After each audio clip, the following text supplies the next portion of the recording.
حضرت ابراہیم نخعی بہت بڑے اللہ کے ولی گزرے، ان سے کسی نے پوچھا ایک بندہ وہ ہے کہ جو فرض پڑھتا ہے، نفلی عبادت نہیں کرتا، فرائض کی پابندی کرتا ہے، فرائض پڑھ کے وہ تجارت کرتا ہے، حلال طریقے سے رزق حاصل کرتا ہے، حرام سے بچتا ہے، شرعی تقاضوں کے مطابق تجارت کرتا ہے، اور دوسرا بندہ تجارت چھوڑ کے وہ سارا دن نفلی عبادت میں مشغول رہتا ہے، ساری رات نفل پڑھتا ہے، سارا دن نفل پڑھتا ہے، اور بھروسہ اس پہ کرتا ہے کہ میں اللہ کی عبادت کر رہا ہوں، لوگ میری مدد کر دیں گے تو میں کھانا کھا لوں گا، یعنی یہ سوچ کے لوگوں پہ بھروسہ کر کے وہ تجارت نہیں کرتا، وہ محنت مزدوری نہیں کرتا، اور دوسرا بندہ جو فرائض پڑھتا ہے، نفلی عبادت نہیں کرتا، تو پوچھا یہ گیا کہ دو بندوں میں افضل کون سا ہے؟ تو حضرت ابراہیم نخعی رحمۃ اللہ علیہ نے فرمایا وہ بندہ جو اگرچہ نفل نہیں پڑھتا، فرائض کی پابندی کر کے تجارت کرتا ہے، حلال رزق کماتا ہے کہ اسے کسی کے آگے ہاتھ نہ پھیلانا پڑے، فرمایا وہ بندہ نفل پڑھنے والے سے کہیں زیادہ شان والا ہے، اللہ کے ہاں اس کا درجہ جو ساری رات نفل پڑھے، سارا دن نفل پڑھتا رہے، اللہ کے ہاں اس کا اتنا مقام نہیں جو بندہ فرائض کی پابندی کر کے پھر محنت مزدوری کرتا ہے، رب ذوالجلال اسے نفل پڑھنے والے سے بھی زیادہ مقام عطا فرماتا ہے۔ سبحان اللہ۔ گزشتہ جمعہ آپ حضرات نے تجارت کے شرعی اصولوں میں سے چند اصول سماعت کیے، ان میں ایک یہ تھا کہ اپنا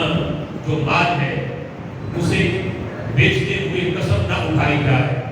اور اس طرح کے دیگر اصول آپ حضرات نے سماعت کیے۔ آج ہم مزید اس موضوع کو مزید آگے بڑھائیں گے، اور شرعی اصولوں میں سے ایک اصول جو رسول اکرم صلی اللہ علیہ وسلم نے بیان کیا وہ یہ ہے، میرے آقا فرماتے ہیں جب تم کوئی اپنی چیز بیچو، اس کے اندر کوئی عیب پاؤ تو عیب بتائے بغیر اس چیز کو فروخت نہ کرو، عیب بتا کے پھر وہ چیز بیچو۔ اگر پتہ ہو بیچنے والے کو کہ اس میں عیب ہے، ایک یہ ہے کہ کسی بندے نے مارکیٹ سے کوئی چیز خریدی، اسے پتہ ہی نہیں تھا کہ اس چیز میں کوئی عیب ہے، مثال کے طور پہ وہ یعنی ڈبے میں بند ہے اور بند ہی اس نے آگے بیچ دی، تو وہ بندہ تو اس وعید میں نہیں آئے گا جو میرے محبوب نے بیان کی ہے، لیکن ایک بندے کو پتہ ہے کہ اس چیز کے اندر عیب موجود ہے، وہ عیب چھپا کے اس چیز کی تعریفیں کر کے گاہک کو مطمئن کر کے وہ چیز بیچتا ہے، عیب بیان نہیں کرتا، تو میرے آقا علیہ الصلوۃ والسلام فرماتے ہیں من باع عیبا لم یبینہ لم یزل فی مقت اللہ ولم تزل الملائکۃ تلعنہ، فرمایا جس نے کوئی چیز عیب بتائے بغیر بیچ دی حالانکہ وہ جانتا ہے کہ اس چیز میں عیب ہے، فرمایا وہ بندہ ہمیشہ رب ذوالجلال کی ناراضگی میں اور غضب کے اندر وہ بندہ مبتلا رہے گا، اور ہمیشہ اللہ کے فرشتے اس بندے پہ لعنت بھیجتے رہیں گے جو بندہ کوئی چیز میں عیب بتائے بغیر آگے بیچ دیتا، اور یہ سلسلہ تب تک جاری رہے گا جب تک وہ اپنے اس گناہ سے توبہ نہیں کر لیتا، اور جس بندے کو وہ چیز بیچی ہے اسے جا کے بیان نہیں کر دیتا کہ اس چیز میں یہ عیب تھا، میں نے بتائے بغیر تمہیں بیچ دی، جب تک اس بندے کو راضی نہیں کر لیتا